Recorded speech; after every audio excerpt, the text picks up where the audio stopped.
y'all, welcome back to my channel. My name is Chelsea and we talk all things cozy and realistic personal finance over here, of course with a little bit of lifestyle content drizzled in there. I'm a person who doesn't like restriction. I don't operate well with restriction, so I will never be telling y'all to do some overly restrictive stuff. That's not gonna happen over here.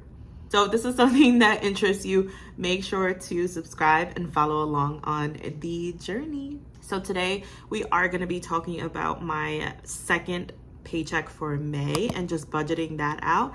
If you go back a couple of videos, I did budget May as a whole. Something that I always say is that your budget is a living, breathing document and should always be changing according to what your goals are and what's going on in your life. And so, of course, there were tweaks in my budget once time came.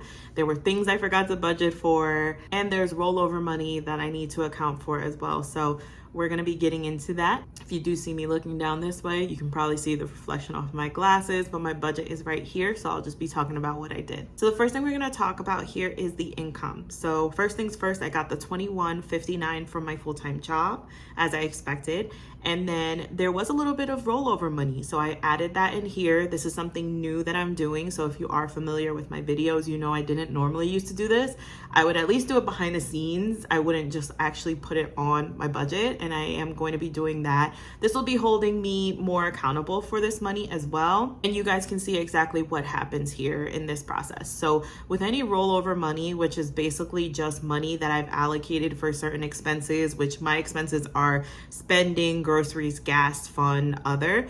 So any money that I allocated for my previous pay period that I did not use will be going into the income for this pay period. So I just entered that in as a line in my income area. And if you are interested, this exact dashboard is linked below. So again, rollover money I added on, which was $55.93, which we're gonna use combined with my full-time job's paycheck to budget. So that was the first change. The second change was my bills area. So I just marked off whatever I have paid so far. There's still 2 items that I have not paid yet because they are not due yet.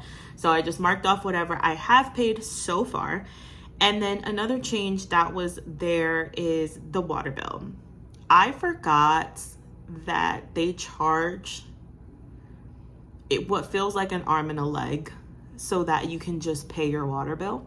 So I added in the difference, which was like $4.50. That feels like a lot of money to me. Is that the same for y'all? Do y'all experience the same thing? I don't know. Is this a unique experience? I don't know. Anyways, so I wrote down the actual amount. Originally, it was like $155. So changed that up. And then the next thing that changed was my debt amount. I just marked, I paid off all my credit cards for the month. The minimum payment for my Apple Card was a little bit less than I thought it was gonna be. So I went and wrote that down as $130 instead of the $150 on the actual amount area. Then for the extra credit card payment, we did have to drop that down. I know I originally wanted to go for $190 towards an extra credit card payment, but we had to drop it down to $169.08. I forgot to budget for things. Honestly, that's it. I forgot to budget for things and I had to make some tweaks. And so added that there. If there's any leftover money from my expenses or anything like that, I can just reallocate the money, but it is what it is.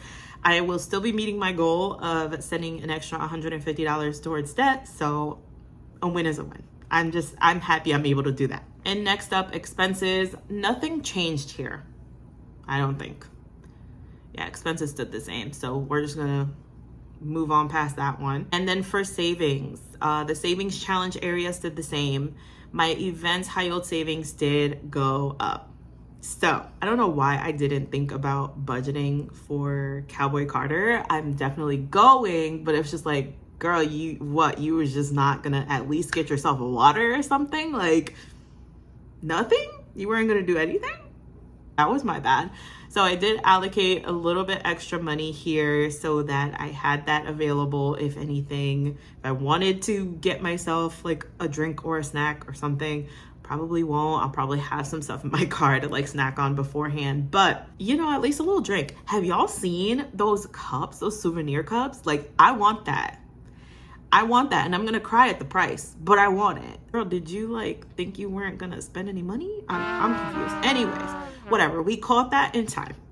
So that's the good part. So I allocated a little bit more on events. Travel stood the same, and health got a little bit more as well. But that's what I mean by the budget is a living, breathing document, and you can change it as many times as you want to, as long as it fits your lifestyle.